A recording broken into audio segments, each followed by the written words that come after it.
నేను విన్నాను.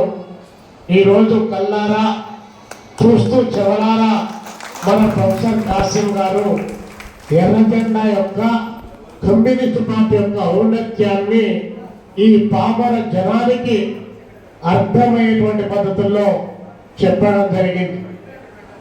100 సంవత్సరాల కమ్యూనిస్టు పార్టీ ఉద్యమం మన దేశంలో ఏమి సాధించింది, అసలు కమ్యూనిస్ట్ పార్టీ ఎందుకు పుట్టాల్సి వచ్చింది అన్నటువంటి అంశాన్ని మనం ఈరోజు చాలా బాగా అర్థం చేసుకున్నాం. కానీ రేపు 18వ తారీఖు జనవరి 18వ తారీఖు మన కమ్యూనిస్ట్ పార్టీ 100 సంవత్సరాల ఉద్యమ చరిత్రకు ఆనవాళ్లుగా నిదర్శనంగా ఆ ప్రస్థానానికి చిహ్నంగా మనం రేపు ఖమ్మంలో జరగబోయేటువంటి సభ దేశవ్యాప్తంగా 29 రాష్ట్రాల నుంచి వేలాది గ్రామాల నుంచి లక్షల మంది, అంటే 1 లక్ష దాటితే ఆ పైన లక్షల మంది, 5 లక్షల మంది జన సమీకరణతో 1 లక్ష మంది యువకులుగా ఉన్నటువంటి 18 సంవత్సరాల నుంచి 40 సంవత్సరాల లోపు వయసు కలిగినటువంటి యంగ్ అండ్ ఎనర్జెటిక్ యువకులుగా ఉన్నటువంటి వాళ్ళతో జనసేవదల్ కవాతును మనం అక్కడ నిర్వహించబోతా ఉన్నాం. ఆ సందర్భంగా ఈ 100 సంవత్సరాల కాలంలో భారతదేశంలో కమ్యూనిస్ట్ పార్టీ ఉద్యమం సాధించినటువంటి గొప్పగా చేసినటువంటి పోరాటాలను ఒక వైపున చెబుతూనే మరొక వైపున మన పైనటువంటి బాధ్యతలు మరింత ఏ స్థాయిలో పెరుగుతా ఉన్నాయి, ఈ జనానికి మనం ఏమి చేయాలి అనేటువంటి లక్ష్యాన్ని నిర్దేశించుకోవడానికి ఖమ్మం వేదిక కాబోతా ఉంది. ఆ ఖమ్మం వేదిక అయ్యేటువంటి దానికంటే ముందుగా ఈ రాష్ట్రంలో రేపు డిసెంబర్ 20 తారీఖు నుంచి 26వ తారీఖు వరకు రాష్ట్రంలో ఉన్నటువంటి 3556 శాఖల్లో భారత కమ్యూనిస్ట్ పార్టీ సిపిఐ పతాకాలను ఆవిష్కరింపజేసి ఎలక తరంబుల వారి త్యాగాలకు నారు పోసి నీరు పెట్టి వారి యొక్క త్యాగాలను స్మరణ చేసుకుంటూ మరణం చేసుకుంటూ వారు అందించినటువంటి ఎర్ర బాటలో మనం ప్రయాణం చేయడానికి మన పూర్వీకులు ఎర్ర జెండాలు మోసేటువంటి క్రమంలో ఎన్ని త్యాగాలు చేశారు, ఎంతమంది అమరులయ్యారు, ఎంత రక్త తర్పణ చేశారు, ఎన్ని నిర్బంధాలు ఎదుర్కొన్నారు, ఎంతమంది జైళ్లకు వెళ్లారనేటువంటి ఒక అంశాన్ని నేడున్నటువంటి తరానికి చెప్పేటువంటి లక్ష్యంతో మన పార్టీ ప్రయాణాన్ని కొనసాగిస్తా ఉంది. అందులో భాగంగానే నిన్ననే అనంతపురం జిల్లాలో దాదాపు 3000 మంది కమ్యూనిస్ట్ పార్టీ కార్యకర్తలు సభకు హాజరైతే అందులో 276 కుటుంబాలు కమ్యూనిస్ట్ పార్టీ కోసం వారి జీవితాలను సర్వస్వం త్యాగం చేసి ఆస్తులు పంపిణీ చేసి పోలీసుల యొక్క లాఠీ దెబ్బలకు గురైనటువంటి అలాంటి కుటుంబాలను అక్కడ ఆర్గనైజ్ చేయడం జరిగింది. అదే పద్ధతిలోనే మన కడప జిల్లా దగ్గర మొదలు పెడితే శ్రీకాకుళం జిల్లా ఇచ్చాపురం వరకు, ఇటు అనంతపురం జిల్లా పుట్టపర్తి దగ్గర నుంచి అటు కృష్ణా జిల్లా తిరువూరు వరకు అన్ని ప్రాంతాల్లో ఉన్నటువంటి కమ్యూనిస్ట్ పార్టీ నాయకత్వం ఈరోజు అలాంటి ఒక త్యాగాలతో కూడినటువంటి కమ్యూనిస్ట్ పార్టీ యొక్క చరిత్రను మళ్ళొకసారి ఈ తరానికి అందించడానికి కావలసినటువంటి రూపకాలు ఎంచుకొని అవి కళా జాతాల ద్వారా కానీ లేదా ప్రదర్శన ద్వారా కానీ లేదా ఇలాంటి సభలు సమావేశాలు పెట్టడం ద్వారా కానీ మనం ఆ ప్రయత్నాన్ని కొనసాగిస్తా ఉన్నాం. అందుకనే కడప జిల్లా చరిత్ర చిన్నదేం కాదు. కడప జిల్లాలో ఉన్నటువంటి కమ్యూనిస్ట్ పార్టీ నాయకత్వం తెలంగాణ వీర తెలంగాణ రైతాంగ సాయుధ పోరాటానికి కడప జిల్లా కమ్యూనిస్ట్ పార్టీ ఉద్యమం తాను గొంతుకై నిలిచింది. వందల మంది కమ్యూనిస్ట్ పార్టీ కార్యకర్తలు జైళ్లకు పోయారు. పదుల సంఖ్యలో కమ్యూనిస్ట్ పార్టీ నాయకుల యొక్క ప్రాణాలను కాపాడడానికి పోలీసులు వచ్చి దాడి చేస్తా ఉంటే, కాల్పులు జరుపుతా ఉంటే నేను మరణించినా పర్వాలేదు కానీ నా నాయకుడు బ్రతకడం ద్వారా ఈ సమాజాన్ని మరింత ముందుకు తీసుకెళ్తానని చెప్పి పోలీసు గుళ్లకు తమ గుండెలు అప్పగించినటువంటి కడప జిల్లా ఇది కమ్యూనిస్ట్ పార్టీ గడ్డ. అలా పిలుచుకుంటూ పోతే పక్కనటువంటి జమ్మలగడ దగ్గర పెద్ద పసుపుల దగ్గర నుంచి అటు పోతే మన కడప జిల్లాలో అలంకాన్పల్లి దగ్గర నుంచి అటు ఆ వైపు పోతే వీరులపాడు రాజుపాలెం, వీరులపాడుగా పిలిచేటువంటి రాజుపాలెం, ఇట్లా ప్రతి ప్రాంతంలో కూడా కమ్యూనిస్ట్ పార్టీ నాయకులు కార్యకర్తలు వారి త్యాగాలు, వారు చేసినటువంటి పోరాటాలు దళితుల కోసం, హరిజనుల కోసం, గిరిజనుల కోసం పరని త్యాగాలు చేసినటువంటి జిల్లా కడప జిల్లా. అందుకనే కడప జిల్లా గడ్డ పైన మనం నిలబడి ఈరోజు రాష్ట్రానికి, దేశానికి కూడా మన చరిత్రను చెప్పడానికి కావలసినటువంటి ప్రయత్నం చేయాల్సినటువంటి అవసరం ఈ జిల్లా కమ్యూనిస్ట్ సమితి పైన ఉన్నది.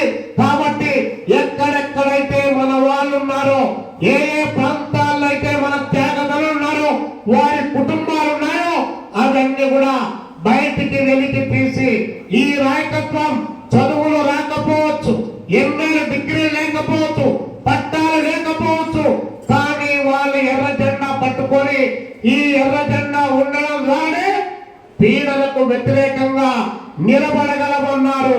ఈ ఎర్ర జెండా పట్టుకోవడం ద్వారానే హరిజనులకు మనం శ్రీకారం చుట్టగలమని చెప్పారు. దానికోసం కామెడీ ఎత్తుల ఈశ్వరెడ్డి లాంటి వాళ్ళు తమ యొక్క ఎంపీ పదవులను కూడా త్యాగం చేసినటువంటి చరిత్రలో మనం పుట్టాం.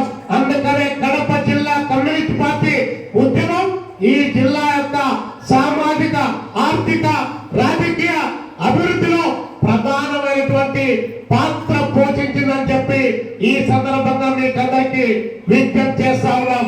మరి 100 సంవత్సరాల కమ్యూనిస్ట్ పార్టీ ఉద్యమం ఈ దేశంలో ఏమి సాధించిందని చెప్పి ఇప్పుడే అర్నాథ్ రెడ్డి గారు మాట్లాడినప్పుడు ఒకడు చెప్పాడు, ఎవడో వాడు కుక్క మూతి పిందె లాంటి వాడు ఎవడో ఒక మాట మాట్లాడి ఈరోజు ఆర్థికాలు రాశాడని చెప్పి. కానీ ఈ దేశంలో కమ్యూనిస్ట్ పార్టీ ఉద్యమం ఏమి చేసింది, ఏమి సాధించిందని చెప్పి మన ప్రొఫెసర్ కాసింగ్ గారు కూడా చెప్పారు. అందులో కమ్యూనిస్ట్ పార్టీ ఉద్యమం ఈ దేశంలో పుట్టినటువంటి ప్రతి వాడు కూడా పీడలకు గురయ్యేటువంటి వాడు, దోపిడీకి గురైనటువంటి వాడికి, నేను అన్యాయానికి గురై బాధపడుతున్నటువంటి ప్రతి వాడికి కూడా తాను గొంతుకై నిలిచి ప్రశ్నించేటువంటి తత్వాన్ని, నిలదీసేటువంటి చైతన్యాన్ని ఈ దేశంలో కమ్యూనిస్ట్ పార్టీ ఉద్యమం అది అందించింది తప్ప ఇంకొకడు కానే కాదు. అది కమ్యూనిస్ట్ పార్టీ ఉద్యమే ఈ దేశంలో అందించింది. అది విద్యార్థుల్లోకి వెళ్ళింది, విద్యా సంఘాలు పెట్టింది, అది యువకుల్లోకి వెళ్ళింది, నిరుద్యోగ సమస్యలు ఎంచుకుని తద్వారా ప్రశ్నించమని చెప్పింది. అది మహిళల్లోకి వెళ్ళింది, మహిళా సంఘాలు పెట్టింది, వారి హక్కుల కోసం నిలవేయమని చెప్పింది. అనాగరికమైన సమాజం పైన మీరు పోరాటం చేయమని చెప్పింది. భర్త చనిపోతే భార్యలను ఆ చితిమంటల్లో వేసి కాల్చి తప్పమనేటువంటి దుర్మార్గకరమైనటువంటి అనాగరిక విధానాల పైన మహిళలను ప్రేరేపించింది. కార్మిక సంఘాలు పెట్టింది, హక్కుల కోసం నిలవేయమనింది. జీవితాల్లో వెలుగు కావాలంటే సంపదలో వాటా కావాలని చెప్పి కమ్యూనిస్ట్ పార్టీ అడిగింది. వ్యవసాయ కార్మికులు కూలీ రేట్లు కావాలంటే కూలీ ఇవ్వకుండా దోపిడీ చేసి ఇచ్చే కుంచా 2 కంచెలు కూడా దోపిడీ చేస్తే తలాల్లోనే వాళ్ళ భరతం పట్టమని చెప్పి వ్యవసాయ కార్మిక సంఘాలు పెట్టింది. తలాలు పట్టుకొని వారి జోబుల్లో ఉన్నటువంటి ఆ కళాలకు కథలు రాయమని చెప్పింది, వెతలు చెప్పమని చెప్పింది, పాటలు రాయమని చెప్పింది. ఆ పాటలకు కంజరై నిలిచింది, గొంతుకై పేరింది,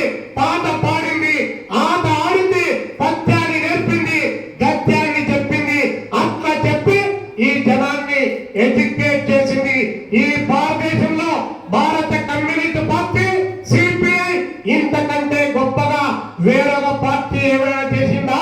ఎవరిపైన పోరాటం చేశాం? 1885లో ఏమేహూ నాయకత్వాన కాంగ్రెస్ పార్టీ ఏర్పాటైతే ఆ కాంగ్రెస్ పార్టీ ఈ దేశం కోసం పోరాటం చేసేటువంటి క్రమంలో భారత కమ్యూనిస్ట్ పార్టీ, ముస్లిం లీగ్ ఇలాంటి పార్టీలు పుట్టే ఈ దేశంలో మొట్టమొదటిసారిగా భారత కమ్యూనిస్ట్ పార్టీ సంపూర్ణ స్వాతంత్రం కావాలి, స్వాతంత్రం మా జన్మ హక్కని కమ్యూనిస్ట్ పార్టీ కాకుండా వేరొకరెవరన్నా నినాదం ఇచ్చాడా? కమ్యూనిస్ట్ పార్టీ వచ్చింది బ్రిటిష్ వాళ్ళకి వ్యతిరేకంగా ఫ్రెంచ్ వాళ్ళు, డచ్ వాళ్ళు, పోర్చుగీస్ వాళ్ళు ఇలాంటి వాళ్ళు ఈ దేశాన్ని పరిపాలన చేస్తున్న తరుణంలో బ్రిటిష్ సామ్రాజ్యవాదానికి వ్యతిరేకంగా జాతీయోద్యమం కొనసాగుతా ఉంటే ఆ జాతీయోద్యమంలో మొట్టమొదటిసారిగా కమ్యూనిస్టులు ఈ దేశానికి స్వాతంత్రం కావాలి, సంపూర్ణ స్వాతంత్రం కావాలి, స్వాతంత్రం మా జన్మ అని చెప్పి అడిగింది. మరి వాళ్ళు అడిగి ఆ పోరాటాన్ని కొనసాగించారు కాబట్టి అలాంటి పోరాటంలో వందల వేల సంఖ్యలో అనేక మంది అనేక రూపాల్లో వచ్చారు. భగత్ సింగ్ గాని, రాజగురు గాని, సుఖదేవ్ గాని, ఖుదీరామ్ బోస్ గాని, అల్లూరి సీతారామరాజు గాని, కన్నగంటి హనుమంతు గాని, ఇట్లా చెప్పుకుంటూ పోతే కొమరం భీమ్ గాని ఇలాంటి వాళ్ళు అటు తెలంగాణలో, ఇటు ఆంధ్రప్రదేశ్ లో, అటు మరాఠ్వాడలో, అటు బీహార్ లో, అటు కూచ్ బీహార్ లో, అటు అక్కడ ఉన్నటువంటి మన యొక్క ఒరిస్సాలో, మరొక వైపున పున్నప్ప రాయలార్ కేరళలో, దేవాలలో, అక్కడ బెంగాల్లో, ఎక్కడ ఏ ప్రాంతానికి పోయినా భారతదేశంలో విసిరేసిన ఇత్తనాలు కమ్యూనిస్టు ఉద్యమ మొలకలై ఈ దేశానికి స్వాతంత్రం కావాలని నిలవించింది భారత కమ్యూనిస్ట్ పార్టీ. వస్తారా? ఎవరైనా ఉన్నారా? ఈ రోజు చెప్పుతా ఉన్నారు పార్లమెంట్ లో, ఎవరైతే దేశ ద్రోహులుగా ఉన్నాడో, ఎవరైతే భారతదేశ స్వాతంత్ర ఉద్యమాన్ని తాకట్టు పెట్టాడో, ఎవరైతే బ్రిటిష్ వాళ్ళ యొక్క బూట్ల పైనటువంటి తుడిని నాలుకతో నాటి వారికి సేవ చేశాడో వాడు ఈరోజు దేశభక్తుడిగా చలామణి అవుతా ఉన్నాడు. మనం దేశద్రోహులుగా ఉన్నాం. ఎవడురా? ఎక్కడి వాడు, ఎక్కడి వాడని చెప్పి నిలదీసినటువంటి ఎక్కడ మీ శ్యాంప్రసాద్ ముఖర్జీ, ఎక్కడ మీ ఎల్కే అద్వానీ, ఎక్కడ మీ అటల్ బిహారీ వాజ్పేయి, ఎక్కడ మీ ఆర్ఎస్ఎస్, మీ సంఘ పరివార శక్తులు ఏ జైల్లో, ఎప్పుడు, ఎక్కడ, ఏ ప్రాంతంలో మగ్గారు? మా దగ్గరికి వస్తావా? మమ్మల్ని అడుగుతావా? ఈ కడప జిల్లా, ఈ ప్రొద్దుటూరు గడ్డపై నుంచి మేము చెప్పుతా ఉన్నాం. మా ఎత్తుల ఈశ్వరెడ్డి జైల్లో ఉన్నాడు, మా ఎం శివరామరెడ్డి జైల్లో ఉన్నాడు, మా జె వెంకట్రామరెడ్డి జైల్లో ఉన్నాడు, మా నంద్యాల నాగిరెడ్డి భూస్వాములకు వ్యతిరేకంగా కాళ్ళు చేతులు ఎరగొట్టుకున్నాడు. మా కేసు పన్న ఒక దళితులై ఉండుకొని ఈ రాష్ట్ర పోరాటంలో, ఈ దేశ పోరాటంలో ఉన్నారు. ఒక్కరు మీరు పేరు చెప్పండి. ఎక్కడి దాకోవద్దు, ఇక్కడి నుంచే మొదలెడతాం. దేశ చరిత్రలో, దేశంలో మీరు ఎక్కడ ఉన్నారు? ఈ రోజు మీరు దేశభక్తులు, మేము దేశ ద్రోహులం.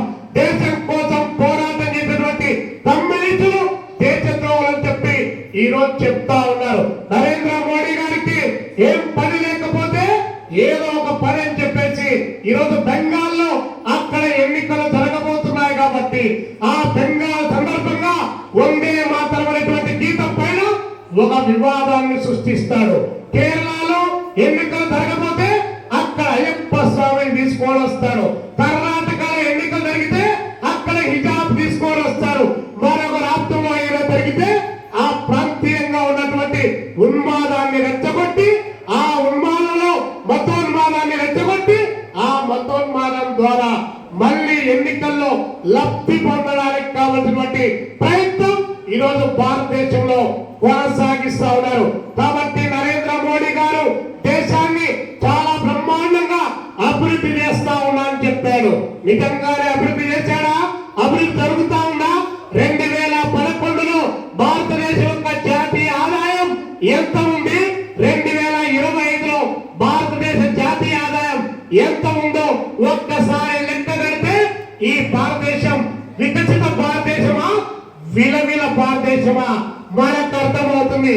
2014లో రూపాయి విలువ 56 రూపాయలు ఉంటే 2025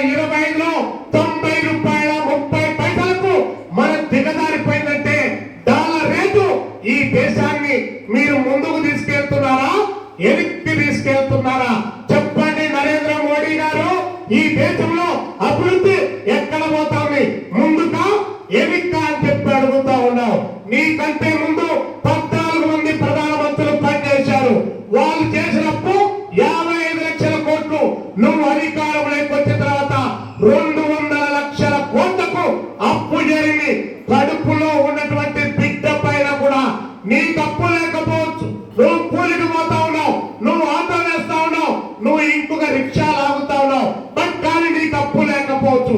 కానీ ఈ దేశం నీ పైన అప్పు చేసింది దాదాపు 1,43,000 రూపాయలు. నీ పుట్టబోయేటువంటి బిడ్డ పైన కూడా ఈ దేశం అప్పు చేసింది.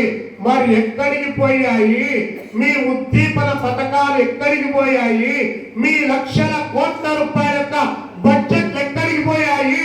ఈ పేద వర్గాలు ఇప్పుడే అడిగాడు కదా, మన కాసింగ్ గారు అడిగాడు కదా, ఇక్కడటువంటి పేద జనానికి మీరు ఇచ్చేటువంటి విద్య ఎక్కడికి పోయింది? వైద్యం ఎక్కడికి పోయింది? ఉపాధి ఎక్కడికి పోయింది? ఉద్యోగాలు రాకుండా ఎక్కడికి పోయాయి మీ లక్షల కోట్ల రూపాయల బడ్జెట్లు?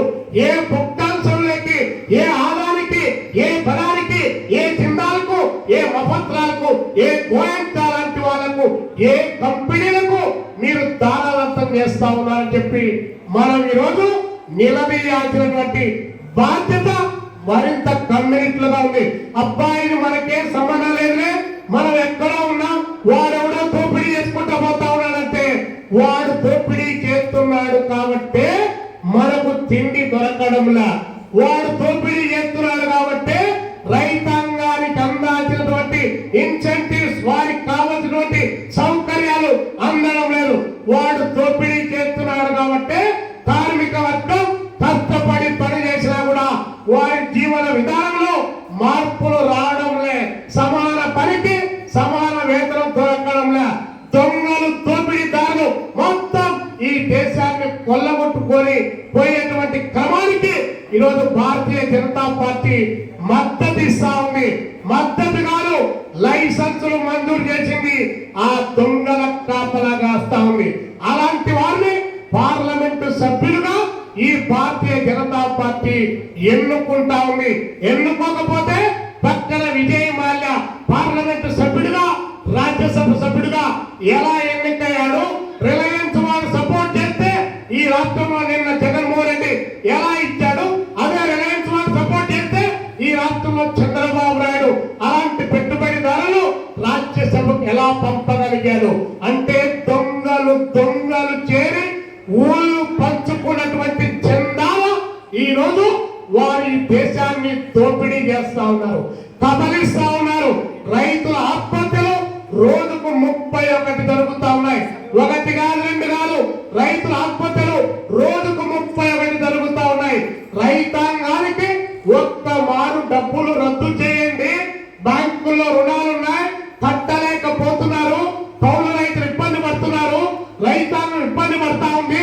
వారి అప్పులు రద్దు చేయమంటే నో నో నో నో, ఈ దేశ ఆర్థిక అభివృద్ధి చిన్న భిన్నం అవుతుంది, వారికి రద్దు చేస్తే అని చెప్పి ప్రకటించిన నరేంద్ర మోడీ గారికి, నిర్మలా సీతారామన్ గారికి, మరి ఈ దేశంలో ఉన్నటువంటి రిలయన్స్ వాడికి, ఆదాని వాడికి, బదాని వాడికి, లలిత్ మోడీకి, నీరవ్ మోడీకి, సౌరవ్ మోడీ గారికి, ఈ కేడీ బేడీ బ్యాచ్ గాళ్ళందరికీ మీరు 16,50,000 కోట్ల రూపాయలు డబ్బులు ఎలా రద్దు చేశారు? వారిని నిరంతర ఆస్తులుగా ఎలా ప్రకటించగలిగారు? దేశానికి తిండి పెట్టేటువంటి రైతు 6 కాలం కష్టపడేవాడు తుఫాన్లు ఎదుర్కొంటున్నాడు, ఎండకెండుతున్నాడు, వానకు నడుస్తున్నాడు. తుఫాన్లు వచ్చినా కూడా దానికి ఎదురేగి నిలబడి దేశానికి తిండి పెట్టే రైతుకు అప్పు రద్దు చేయవు కానీ ఈ దేశాన్ని కొల్లగొట్టుకొని పోయి విదేశాల్లో దాక్కున్నటువంటి దొంగలకు మాత్రం లక్షల కోట్ల రూపాయలు రద్దు చేస్తా ఉన్నాడు. ఈ దేశంలో కమ్యూనిస్ట్ పార్టీగా మనం అడుగుతా ఉన్నాం, భారత రాజ్యాంగాన్ని కాపాడమని చెప్పి మనం కోరుతా ఉన్నాం. ఒకసారి మనం మళ్ళొకసారి ఆలోచించాల్సినటువంటి పరిస్థితి ఈరోజు దేశంలో ఉన్నటువంటి నరేంద్ర మోడీ గారి నాయకత్వంలో ఎన్డీఏ ప్రభుత్వం ఈరోజు చాలా తీవ్రమైనటువంటి విఘాతాన్ని రాజ్యాంగానికి కనిపిస్తా ఉంది. 1976లో భారత రాజ్యాంగం 42వ రాజ్యాంగ సభలు జరిగితే సర్వసత్తా గణతంత్ర లౌకిక సామ్యవాద రాజ్యం అని చెప్పి మనం రాసుకుంటే ఈరోజు ఆ భారత రాజ్యాంగంలో లౌకిక అనే పదం పనికిరాదట, సామ్యవాద అనే పదం పనికిరాదట. అవునులే, ఎందుకంటే లౌకికవాదం అని చెప్పితే ఈ దేశంలో ఉన్నటువంటి భిన్నత్వంలో ఏకత్వం, అనేక కులాలు, అనేక మతాలు, అనేక జాతులు అందరితో కలిసి జీవించేటువంటి విధానం లేకుండా ఒక మత రాజ్యాన్ని స్థాపించాలని చెప్పి నీ గురువు ఎవరైతే గురు గోల్వాల్కర్ చెప్పాడో దాన్ని అమలు చేయడానికి దాన్ని తొలగిస్తారని చెప్తున్నాం. మరొక వైపున లౌకికవాదం అనేటువంటి పదాన్ని దాన్ని తొలగించి ఇంకొక వైపున సామ్యవాదం. భారతదేశం మిశ్రమ ఆర్థిక వ్యవస్థ, పెట్టుబడిదారు విధానం, అదే విధంగా ప్రభుత్వ విధానం అన్ని కొనసాగినటువంటి ఈ ఆర్థిక వ్యవస్థను నువ్వు విగ్రహం కలగజేయడానికి, రద్దు చేయడానికి, బద్దలు కొట్టడానికి ఈరోజు ఆ పదాన్ని కూడా తొలగించడానికి ప్రయత్నం చేస్తున్నాం.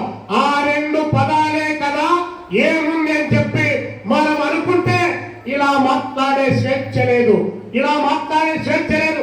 ఇప్పటికే అలాంటి స్వేచ్ఛ లేకుండా ఏమి తినాలో, ఏమి తాగాలో, ఏమి పాడాలో, ఏమి రాయాలో, ఏమి చేయాలో వాడు నిర్దేశిస్తా ఉన్నాడు. ఆర్ఎస్ఎస్ వాడు నిర్దేశిస్తా ఉన్నాడు. దానికి వ్యతిరేకంగా ఎవరైనా మాట్లాడితే కాసిం లాంటి వాళ్ళు లోపలేసి నిర్బంధిస్తా ఉన్నారు. నాట్ ఓన్లీ కాసిం, అదే విధంగా వరవరరావు గారు ఇంకా దేశంలో అనేక మంది పైన నిర్బంధాన్ని ప్రయోగిస్తున్నారు. దీనికోసమేనా ఈ దేశంలో ఏళ్ల మీద లెక్కించగలటువంటి జాతీయోద్యమ నాయకులు ఈ స్వాతంత్రం కోసమేనా పోరాటం చేసింది? ఇలాంటి దుర్మార్గుల చెరలో పెట్టడానికేనా ఈ రోజు ఈ దేశాన్ని ఆ వైపున తీసుకొని పోతున్నారు? ఏంటి ఈరోజు ఆపరేషన్ కగార్ అని చెప్పి ఒక గొప్పగా ప్రకటిస్తా ఉన్నాడు. ఆపరేషన్ కగార్ అంటే అడవుల్లో ఉన్నటువంటి, నిన్న లేక మొన్న అడవుల్లో ఉన్నటువంటి ఆదివాసీ బిడ్డ ఒక గిరిజనుడు హిట్బాలు పట్టుకొని పోయి విజయవాడ నుండి కాల్చి చంపారు. ఫేక్ ఎన్కౌంటర్ లో, బోగస్ ఎన్కౌంటర్ లో ఆయనతో పాటు 17 మందిని కాల్చి చంపారు. నరేంద్ర మోడీ, అమిత్ షా చెబుతా ఉన్నారు 2026 మార్చి 31వ తారీఖు నాటికి ఈ దేశంలో ఉన్నటువంటి మావోయిస్టులు, నక్సలైట్స్, అదే విధంగా ప్రశ్నించే ప్రతి వారిని కూడా మేము ఉండేమని చెప్పి ప్రకటిస్తా ఉన్నాడు. ఏంటి నువ్వు పీకేసే పోవడానికి ఏమన్నా మొక్కలుకుంటున్నావా? కానే కాదు. అది పేద ప్రజల యొక్క, శ్రమజీవుల యొక్క సిద్ధాంతం, మార్క్సిజం లెనినిజం పైన ఆధారపడి పుట్టినటువంటి సిద్ధాంతం. ఆ సిద్ధాంతాన్ని పీకేయడానికి అంత సాధ్యమవుతుంది అనుకుంటున్నావా? అలాంటి ఉద్యమం పైన ఈరోజు చాలా మంది అవాకులు చెవాకులు పేరుతా ఉన్నారు. నిజమేనా? నువ్వు ఇస్తావా ప్రాణాలు? నువ్వు కల్పిస్తావా ప్రాణాలు? నువ్వు పోయి అడవులు లేకపోయి తుపాకీ పట్టుకుంటావా? తుపాకీ పట్టుకోవడం అంటే అంత సులభం అనుకుంటున్నావా? ప్రాణాలు ఇవ్వడం అంటే అంత సులభం అనుకుంటున్నావా? దేనికోసం? ఆస్తుల కోసమా? ఐశ్వర్యాల కోసమా? తాకత్ వాళ్ళు ఎన్ని కోట్ల రూపాయలు సంపాదించారో మనం సోషల్ మీడియాలో హిట్బా తల్లిని ఒక్కసారి చూసిన తర్వాత మనకు అర్థమవుతుంది. పట్టుకోవడానికి జానడు చీర లేకుండా, ఒక అర్థంగులం కూడా, జాకెట్ కూడా లేకుండా, కడుపులో ఉన్నటువంటి పేగులు ఎండగాలిపోయినటువంటి ఆ తల్లి ఈ గిరిజన జనాన్ని కాపాడడానికి 2 కన్న కొడుకులు దానం చేసింది. ఎవరురా మీరు? ఎక్కడి వాళ్ళరా మీరు? మీరు చెప్తా ఉన్నారు మీరు దొంగల కాపలా వేస్తున్నారు.